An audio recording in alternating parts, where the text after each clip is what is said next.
Welcome students. Up to now in the lecture series I have discussed ideal gas, but now onward from this lecture we will go towards the real gas.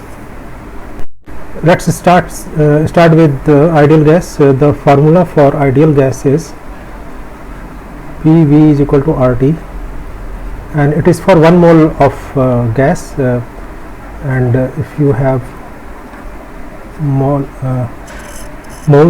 moles, you can write the formula with PV is equal to nRT, and many times you have used this, and this is your ideal gas. And if you will calculate your pressure with this formula, it will be like this. And the concept of pressure for an ideal gas is like this, that when this molecule strikes to the wall, it puts a force on the wall, and when this molecule, for example, will strike to the wall, it will also put a force on the wall. So in a way there are so many molecules, millions of molecules they are striking per second, so constantly they are putting force on the wall, and this force is expressed as pressure, and it is if you will have a pressure gauge, you will find that it will tell you some pressure, and this pressure can be calculated with the help of this formula.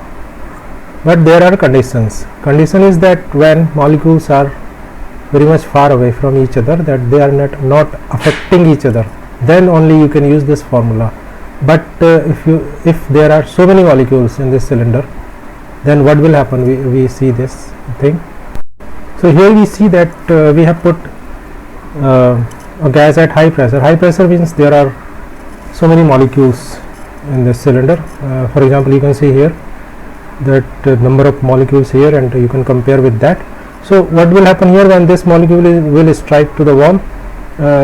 It will definitely put a force here, but what will happen that there are other molecules near it, so they will also have attractive forces towards this molecule. So what will happen that the effect of this molecule on the wall will decrease, and these molecules will have pressure on the wall, but the pressure will decrease, and when you will measure this pressure, this will have means less pressure than calculated by this formula. Actually you can understand this thing this way. Here you can see that this person is putting a force on this wall, pulling this this way. It is putting a force like this. Now what happens that some another person comes here, and he starts to pull this person away from the wall like this. So he is also exerting some force on here.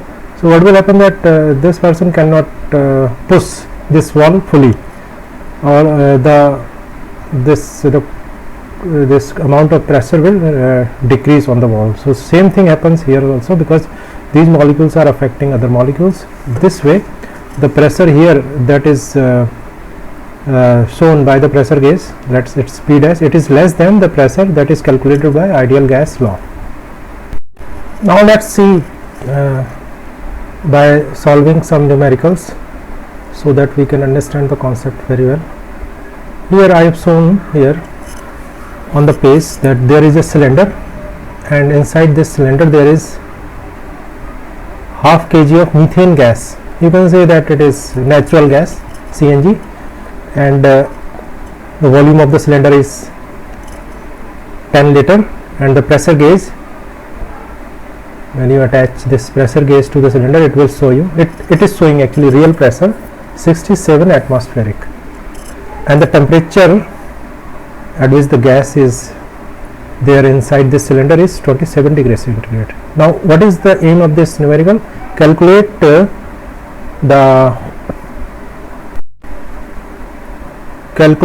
pressure with the help of ideal gas law. This is the aim of your numerical. Now we come to the solution of this problem. We will start with the ideal gas law. Here pressure we have to calculate. Volume has been given 10 liter. Temperature has been given 27 degree centigrade. So T is equal to, you can take 300 Kelvin, and R is has this value. Now what is needed?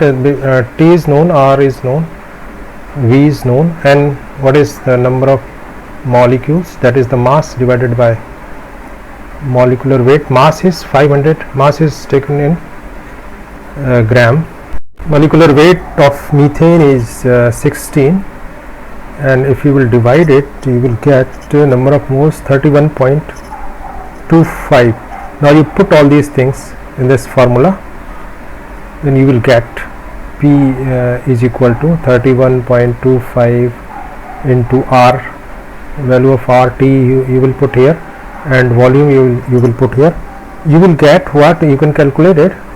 When you will calculate it, you will get its value 76.87 atmospheric.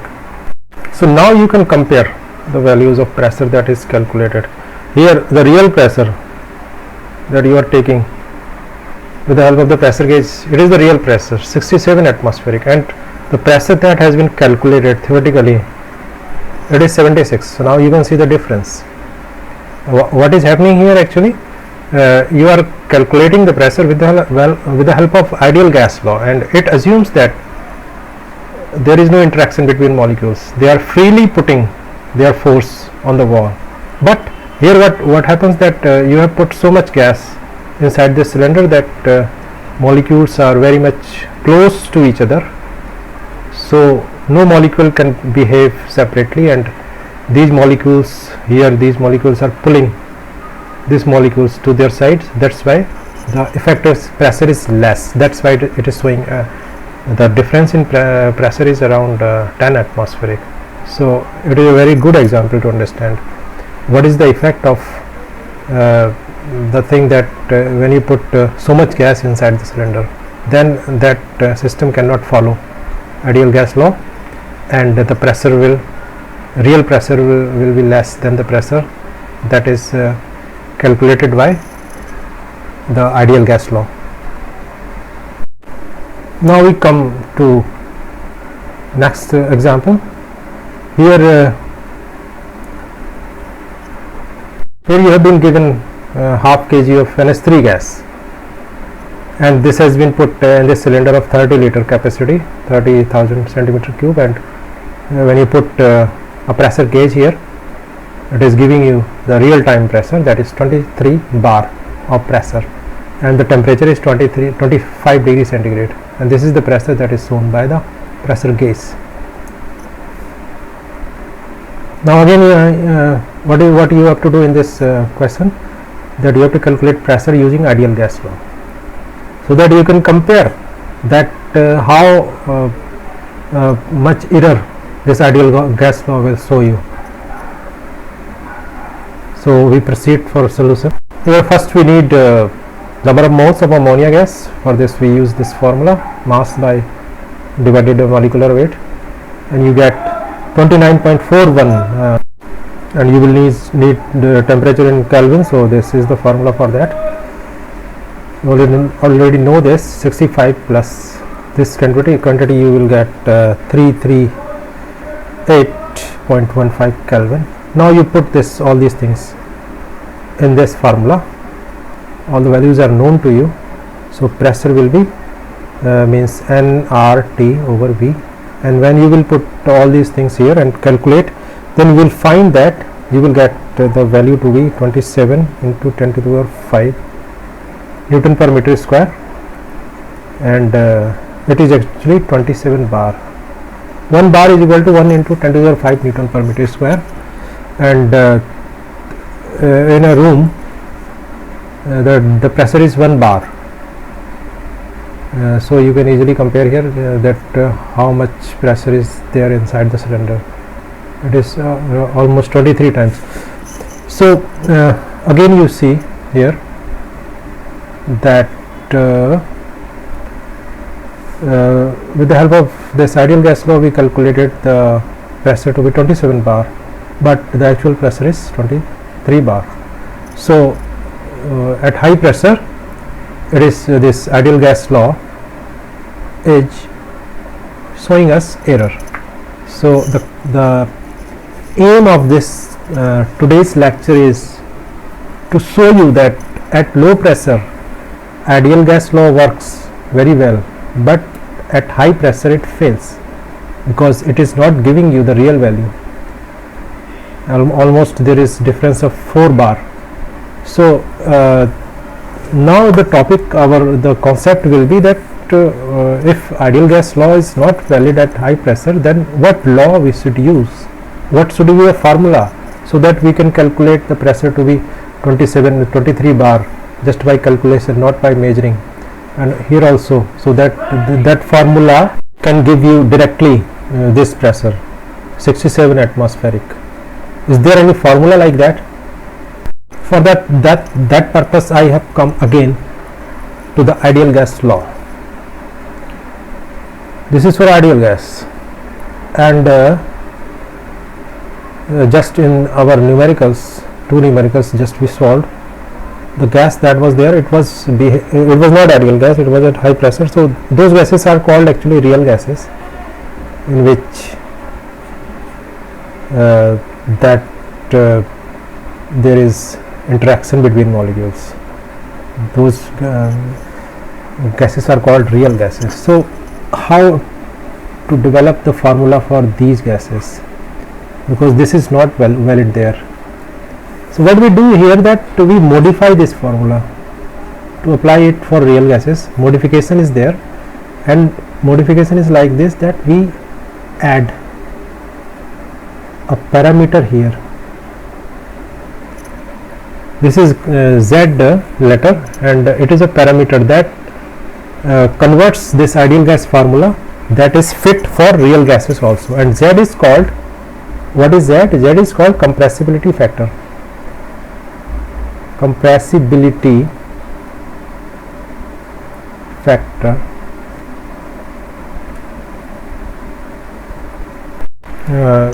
Or you can say that it tells you the value by which the gas has been compressed. That because in these numericals you saw that the gas is highly compressed. So this factor Z tells you the amount of compression in your system.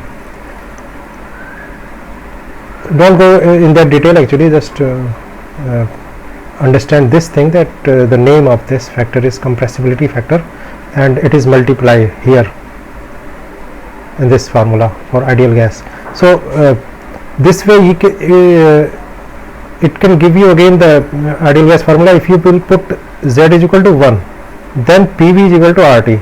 So you can say that this is the general formula, this is the basic formula. Now onward you will treat the basic formula for gas is PV is equal to ZRT, and PV is equal to RT is its a special form, that is for ideal gas. When there is interaction between molecules, then you will use this formula, and when molecules are very much far away from each other, then Z becomes 1 and the formula reduces to PV is equal to RT. Now the question comes that how to calculate this Z, how to calculate this is the main question, how to calculate Z.